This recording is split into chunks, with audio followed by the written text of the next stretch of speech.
Hello friends, Assalamualaikum. I'm Nusrat Jahan Istasam. তোমাদের share করবো how to use new open close in Microsoft PowerPoint Bangla. তো আজকে আমি তোমাদের শেয়ার করবো কিভাবে আমরা Microsoft PowerPoint এর মধ্যে new open close ব্যবহার করতে পারি। তো কাজটা করার জন্য আমরা এটা মিনিমাইজ করি। মিনিমাইজ করার পরে তো এখন আমরা কি করবো, আমরা প্রথমে ক্লোজ এর বিষয়টা দেখবো। ধর আমার এখানে একটা সেভ করা ডকুমেন্ট আছে, এখন এই ডকুমেন্টটাকে ধর আমি ক্লোজ করে দিব। তো ক্লোজ করার জন্য আমরা কি করব, আমি কিন্তু ফাইল মেনুতে এসে ক্লোজে ক্লিক করলে ডাইরেক্ট ক্লোজ হয়ে যায়। এখন আমরা আমাদের এখানে ক্লোজ করার জন্য আমি কিন্তু কন্ট্রোল কিবোর্ড থেকে কন্ট্রোল ডাব্লিউ প্রেস করলে দেখো ক্লোজ হয়ে গেছে। আবার আমরা আমাদের এভাবে এভাবে কিন্তু এই যে এখানে ক্লিক করে ক্লোজ করতে পারতাম। আমি আবার ক্লোজে কন্ট্রোল ডাব্লিউ দিয়েও ক্লোজ করতে পারি। এখন আমি যদি ওপেন করতে চাই, এখন কিন্তু আমি ফাইল মেনুতে এসে এই ওপেন এসে এখান থেকে রিসেন্ট এদিক থেকে কিন্তু এই বিষয়গুলোকে ওপেন করতে পারি। ওপেন করা এখন কিন্তু আমরা এখান থেকে কাজ করতে পারি, কিন্তু এভাবে ওপেন করা ছাড়াও তো আমরা আরেকভাবে ওপেন করতে পারি। সেটা কিভাবে, সেটা করার জন্য আমি এটা ক্লোজ করে রাখলাম। এখন ওপেন করব।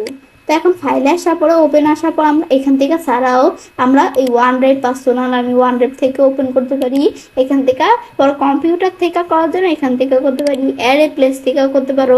এখন ওয়ান ড্রাইভ পার্সোনাল থেকে কীভাবে বিষয়গুলো করতে হয় এর উপর ভিডিও আমার চ্যানেলে দেওয়া আছে, তোমার চ্যানেল দেখতে পারো। দেখুন আমি এখান থেকে এই কম্পিউটারের দ্বারা আমরা বিষয়টা করবো। তো এই কম্পিউটার আসার পরে এখন আমরা এই যে ব্রাউজে আসবো। তা আমরা কিন্তু এদিক থেকে ব্রাউজ করে আমাদের কোন জায়গা আছে লোকেশন দেখিয়ে দিয়ে ওপেন করতে পারি। তো যেদিকে আসার পর আমরা কোন জায়গায় ফাইলটা আছে আমরা লোকেশন দেখা দেওয়ার পরে আমার ফাইলটা আমি পেয়ে গেছি। তো এখানে ক্লিক করা ওপেন দিলে ওপেন হয়ে যাবে, কিন্তু এখানে ডাইরেক্ট ওপেন না করে এখন এই যে আমাদের সাইডে এই বিষয়গুলোর সাথে আমরা পরিচয় হই।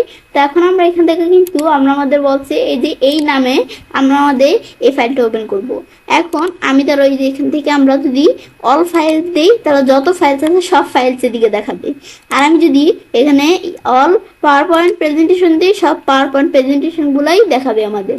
আর আমরা এখান থেকে প্রেজেন্টেশন আমাদের এখান থেকে অ্যান্ড শো দেই, তাহলে যে প্রেজেন্টেশন অ্যান্ড শো এর বিষয়গুলো করবে। ব্যাস পরে আমাদের এই পাওয়ার এক্সটিএমএল প্রেজেন্টেশন এটা দিলে এক্সটিএমএল প্রেজেন্টেশনগুলো দেখাবে যদি থাকে আমাদের। পরে আমাদের এখান থেকে আরো অনেক বিষয় দেওয়া আছে, আমরা কোন ফরম্যাটে আমাদের কোন ফরম্যাটে যদি এখানে আমরা ফাইল থেকে থাকে তাহলে আমরা সেই ফরম্যাটটা দেখাই দিয়ে সেই ফরম্যাটের ফাইলগুলো এখানে দেখাবে। তা আমার এখান থেকে পরে আমরা এগুলো কিন্তু এদিক থেকে দেখতে পারি। এখন আমি বলছি আমার এই ফাইলটা ওপেন করবো, তাহলে সিলেক্ট করে দিয়েও কিন্তু ওপেনে ক্লিক করে আমি ডাইরেক্ট ওপেন করতে পারি। কিন্তু আমি যদি ক্যান্সেল দিই, ক্যান্সেল দিয়ে কিন্তু এটা আবার ক্যান্সেল হয়ে যাবে বক্সটা, বা ক্লোজ দিলে ক্লোজ হয়ে যাবে। আবার আমরা আমাদের এখানে ডাইরেক্ট ওপেন করা ছাড়াও এখানে আমি যদি ক্লিক করলে কিন্তু এদের ডাইরেক্ট ওপেন হয়ে গেছে, কিন্তু বিষয়টা কিন্তু ডাইরেক্ট ওপেন হয়ে গেছে। এদের কিন্তু আমরা করতে পারি এই বিষয়টা। কিন্তু আমি যদি ডাইরেক্ট ওপেন করা ছাড়াও এই যে আমি ধরো এটা ক্লোজ করি ডকুমেন্টটা, ফাইল মেনুতে আসার পরে এখান থেকে আমি ধরো ব্রাউজার আসার পর আমরা আমাদের ডকুমেন্টটা ওপেন করব।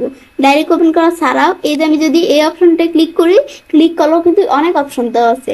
আমি ডাইরেক্ট ওপেন করব নাকি আমরা রিড অনলি মোডে ওপেন করব, নাকি আমাদের ওপেন অ্যাজ কপি এটা একটা কপি ওপেন করব, নাকি এখান থেকে আমাদের এই ওপেন ইন প্রটেক্টেড ভিউ এটা এখানে এই ভিউতে ওপেন করব, নাকি এখান থেকে এই ওপেন অ্যান্ড রিপেয়ার এটার মাধ্যমে ওপেন করব। তো তোমরা যে মাধ্যমে ওপেন করতে চাও করতে পারো। আমি ডাইরেক্ট ওপেন করবো দিলে এই যে আমাদের এখান থেকে এই প্রেজেন্টেশন কিন্তু এভাবে ডাইরেক্ট ওপেন করতে পারি। ব্যাস এটা আমরা দেখলাম কিভাবে ওপেন করা যায়। ব্যাস ওপেনের পরে আমরা এখান থেকে কিন্তু ফাইল মেনু থেকে ওপেনের বিষয়টা করার জন্য এখান থেকে ডাইরেক্ট ওপেনের বক্স নিয়ে এসে আমাদের এখান থেকে আমরা কিন্তু মানে এই যে এখান থেকে ফাইল মেনুতে ওপেন করার জন্য ফাইল মেনুতে ওপেন এসে আমাদের এখান থেকে কি ওপেন করবো কম্পিউটার আসা ওপেন করবো, পরে ব্রাউজারে ক্লিক করে অনেক সময় লাগে, কিন্তু ওপেনের বক্সটা আনার পরে আমরা ওপেন করতে পারি। কিন্তু এভাবে না করে আমি যদি আমরা কিবোর্ড থেকে কন্ট্রোল ও প্রেস করে ডাইরেক্ট ওপেনের অপশনে ঢুকে গেল, এখন যে জায়গা থেকে প্রয়োজন ওপেন করতে পারি। এটা কিন্তু আমরা দেখলাম। পরে আমি এখান থেকে এটার পরে এটা আমি যখন দেখলাম দেখার পর এখন কি করবো আমরা, তো এখন আমরা আমাদের এভাবে কন্ট্রোল ও দিয়ে ওপেন করার জন্য এই যে কন্ট্রোল ও প্রেস করে কম্পিউটার ব্রাউজার এসে আমরা যে ফাইল ওপেন করতে চাই সেটা দেখিয়ে দিলেই হবে। এটাই হচ্ছে মূলত আমাদের শর্টকাট কির মাধ্যমে আমরা কিভাবে ওপেন করতে পারি। ব্যাস এটা আমরা দেখলাম। দেখার পর এখন ওপেনের পর নিউর বিষয় আমরা দেখব। সেটা কেমন, আমি ধরো এখান থেকে এই ফাইল মেনুতে আসার পর নিউতে আসি। ব্যাস আসার পরে এখান থেকে আমরা এখন কিন্তু এই যে এখান থেকে আমি এখানে বিভিন্ন অপশন দেওয়া আছে।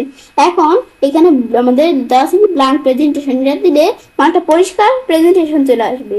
পরে আমরা যে ভ্যাপর ট্রেইল আর অনেক অপশন দেওয়া আছে, এগুলো কি এগুলো হচ্ছে যে বিভিন্ন বিষয় দেওয়া আছে, তো এগুলো আমরা চাইলে এগুলো আমরা ওপেন করতে পারি। এই যে বিভিন্ন টেমপ্লেট দেওয়া আছে, এগুলোর মাধ্যমে এগুলো যদি ওপেন করে আমরা কাজ করতে চাই করতে পারি। আর ব্ল্যাঙ্ক প্রেজেন্টেশন দিলে পরিষ্কার একটা প্রেজেন্টেশন থাকবে, ব্যাস এটা আমি জানি।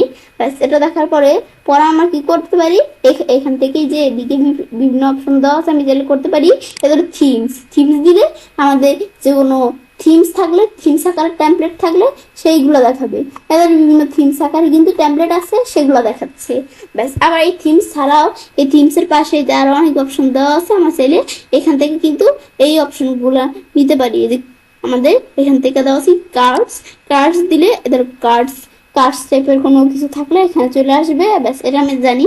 পর আমি যদি এখান থেকে আমরা এই যে এদিক থেকে অনলাইন থেকে যদি কোনো বিষয় সার্চ করতে চাই, তো এই যে এখানে আমরা এই যে আমাদের দেওয়া আছে search for online template and themes, এখান থেকে আমি টেমপ্লেট এবং থিমস এই যে অনলাইন থেকে সার্চ করতে পারি। আমি ধরো এখান থেকে লিখি কি ক্রিসমাস, ব্যাস লেখার পর আমি এখন এন্টার প্রেস করলে এখানে ক্রিসমাস সম্বন্ধে কিন্তু এখানে বিভিন্ন টেমপ্লেট চলে আসবে। তো আমি এখান থেকে ভালো করে এখানে এই ক্রিসমাস আমি লিখি,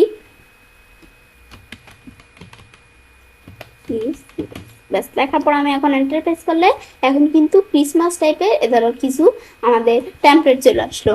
তো এখান থেকে আমাদের যে টেমপ্লেট ভালো লাগে নিতে পারি, এদের বিভিন্ন কিছু চলে আসছে। আমি ধরো আমাদের এটা নিব, তো এখানে ক্লিক করে আমি যদি এই যে ক্রিয়েট দিই তাহলে কিন্তু চলে আসবে। আবার এই যে এখানে ক্লিক করলে এদের পরেরটা দেখাচ্ছে, আবার এখানে ক্লিক করলে আবার এর পরেরটা দেখাবে, এদের আমাদের এর পরেরটা দেখাচ্ছে। ব্যাস এগুলো কিন্তু আমি নিজেদের মতো দেখতে পারি। পর আবার এখানে ক্লিক করা এর পরেরটা দেখাবে। এভাবে দেখতে দেখতে আমাদের যেটা পছন্দ হয় সেটা আমরা কিন্তু এই যে আমরা এই ক্রিয়েটে ক্লিক করে নিতে পারি। তো এই যে এটা আমাদের মেরি ক্রিসমাস দেওয়া আছে, এটা আমি ধরো এখান থেকে এখন যদি ক্রিয়েট দেই তো এটা আমাদের এখানে চলে আসবে। এদের আমার তৈরি হয়ে চলে আসবে, বলছে ক্রিসমাস ফটো কার্ড, এই যে green speed downloading new template.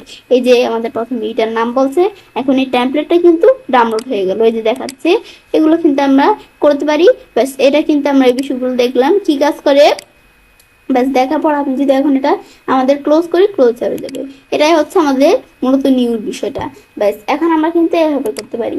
আবার এই যে নিউতে আসার পর আমি তো এখান থেকে ব্ল্যাঙ্ক প্রেজেন্টেশন নিয়ে একটা নতুন প্রেজেন্টেশন নিতে পারি, কিন্তু এভাবে প্রেজেন্টেশন না নিয়ে আমি যদি কিবোর্ড থেকে কন্ট্রোল এন প্রেস করি তাহলে আমাদের এই যে কন্ট্রোল এন প্রেস করে কিন্তু নতুন একটা প্রেজেন্টেশন নিয়ে এটার মধ্যে আমাদের যা প্রয়োজন আমরা আমাদের নিজেদের মতো কাজ করতে পারি। ব্যাস এগুলো আমি দেখলাম কি কাজ করতে হয়। ব্যাস বিষয়গুলো দেখার পর ছেড়ে কাজটা করতে পারি। এবার আমরা খুব সহজে মাইক্রোসফট পাওয়ার পয়েন্টের মধ্যে নিউ ওপেন ক্লোজ ব্যবহার করতে পারি। ফ্রেন্ডস আমার আজকের এই ভিডিওটি তোমাদের ভালো লেগে থাকে তোমার চ্যানেলটি সাবস্ক্রাইব লাইক কমেন্ট সবার সাথে শেয়ার করবে।